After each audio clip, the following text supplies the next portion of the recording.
안녕하세요. 친절한 금융 신경제 진행에 있는 SNU 금융연구소의 정승우 소장입니다. 30대를 위한 재무관리에 대해서 지금 시리즈로 방송을 진행을 하고 있는데요. 오늘은 자산별 관리 전략에 대해서 말씀을 드리도록 하겠습니다. 30대는 아이가 생기고 가정을 이루고 주택을 마련해야 되는 어떤 격변의 시기이고요. 내 인생에 대해서 한 스텝, 첫 번째 그 단추를 잘 끼워야 되는 시기다라고 생각하게 될 것 같습니다. 그래서 그런 부분들에 대해서 30대에 과연 어떻게 자산을 가지고 있고 부채는 어떤 식으로 가지고 있는지에 대해서 한번 살펴보도록 하겠습니다. 30대 가구주의 가계 자산 부채 유형별 보유액을 2016년도 자료로 살펴보도록 하겠습니다. 일단 자산은 2억 5천만 원 정도이고요. 저축은 5천만 원, 전월세 보증은 4,500. 그다음에 부동산이 1억 4,500, 기타 실물자산이 1,567만 원 정도이고요. 부채는 담보대출 3,834만 원, 임대보증금, 신용부채, 신용대출 등 부채는 5,877만 원 정도에서 순자산은 약 1억 9천만 원, 9,800만 원 정도라 약 순자산 2억 정도라고 보시면 될 것 같습니다. 잘 모았네요, 30대. 사실은 30대 부부 이렇게 순자산이 많을 것 같지 않은데 아무튼 열심히 살아오셨으면 이 정도 모았을 수 있다라는 얘기고 평균인치니까요. 사실은 시작 단계에 부족하다 하더라도 나중에는 또 어떻게 될지 모르니까 인생이란 장기 레이스 아니겠습니까? 일단 그러면은 자산별 관리 전략에 대해서 말씀을 드리겠습니다. 첫 번째는 비상예비 자금입니다.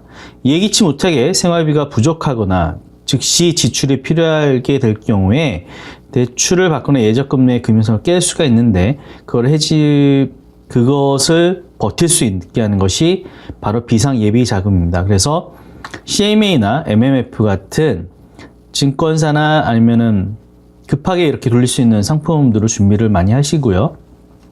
월 소비 지출 금액의 3에서 6배수 정도가 적당하더라고요. CMA는 증권회사, 종합금융회사에서 취급을 하고 있고 MMF는 은행이나 증권회사 등에서 활동을 하고 있습니다. 그래서 비상예비자금. 두 번째, 예적금에 대한 부분입니다. 예적금은 사실은 수익성은 많이 낮지만 안전하게 자금을 증식시킬 수 있는 금융상품입니다. 그래서 1에서 3년 내에 단기적인 자금관리 목적으로 적당할 것 같고요.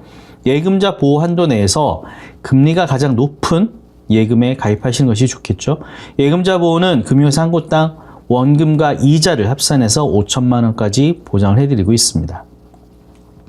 자, 세 번째, 저축성 보험인데요.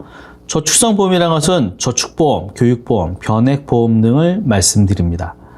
보험이지만 마치 예금이나 펀드처럼 활용하는 금융상품이라고 보시면 되고요. 중도하지 않고 10년 이상 장기로 활용할 경우에 예를 들면은 영유아기 자녀의 대학 학자금 마련. 그다음에 보험이라는 것은 사실 가입 초기에 사업비라는 것을 공제함으로 주기 중도 해지 시에는 원금 소실이 발생입니다. 사실 이 기간이 보통은 7년에 걸쳐서 떼내기 때문에요. 그 전에 중도 해지되면 7년치에 대한 사업비를 다 떼내기 때문에 원금 손실이 발생이 된다라고 합니다. 또 10년 이상 유지하는 경우는 비과세 요건 충족 시 보험 차익에 대해서 부과되는 이자 소득세가 비과세가 되기 때문에요. 그런 것들도 좀 적극적으로 잘 이용하실 부분이 될 것 같고요. 변액보험은 보험이지만 금융투자 상품이기도 하므로 원금 손실에 유의하셔야 되고요. 그 다음에 변액보험이라는 것은 그 금액이 변한다라고 해서 변액보험이라고 생각하셔도 됩니다. 그래서 딱 만기시 금액이 정해져 있지 않기 때문에 그만큼 관리가 필요한 상품이기도 합니다. 그 다음에 금융투자 상품 살펴보겠습니다. 가장 많은 금융투자 상품은 이제 주식, 채권, 펀드, ELS 같은 것들이고요.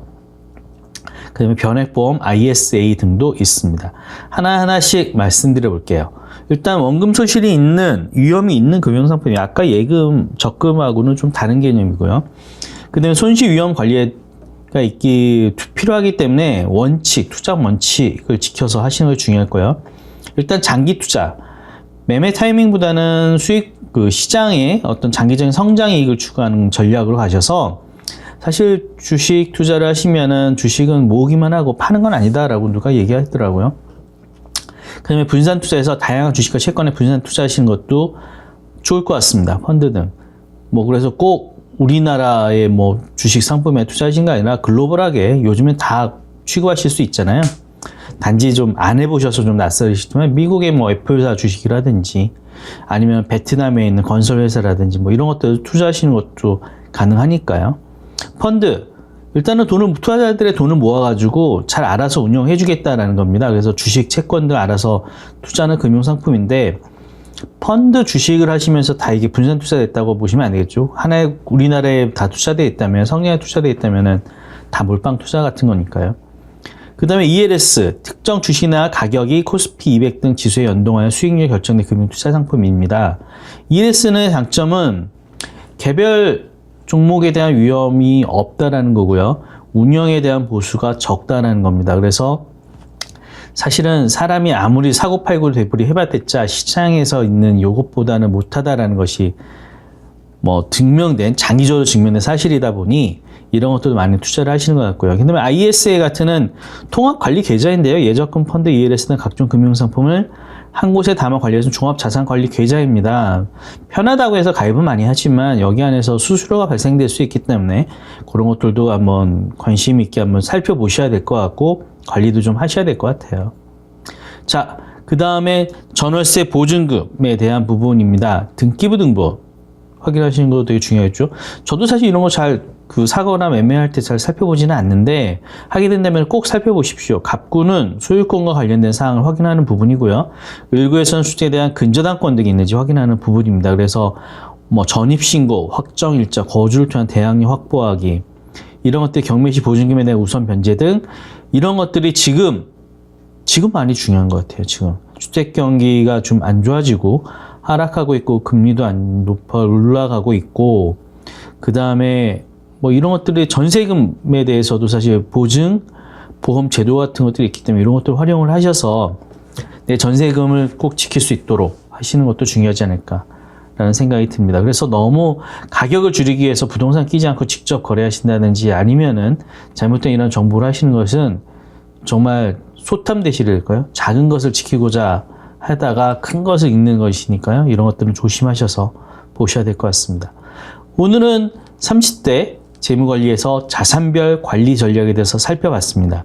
비상예기비자금에 대한 부분, 예적금, 저축성 보험, 금융투자상품, 그 다음에 전월세 보증금 같은 데에 대해서 살펴봤습니다. 이것이 전부다라고 생각하지 마시고요. 이걸 기반으로 좀 더 자세히 각각을 알아가신다면은 나의 금융투자 정보, 지식을 쌓으시는 데 큰 도움이 되지 않을까 싶습니다. 저희 친절한 금융 쉬운 경제도 많이 들어봐 주시고요. 팟빵 파티에서 매주 월요일과 목요일날 아침 8시 30분에 업데이트 되고 있습니다. 오늘도 함께 해주셔서 감사합니다. 수고하셨습니다.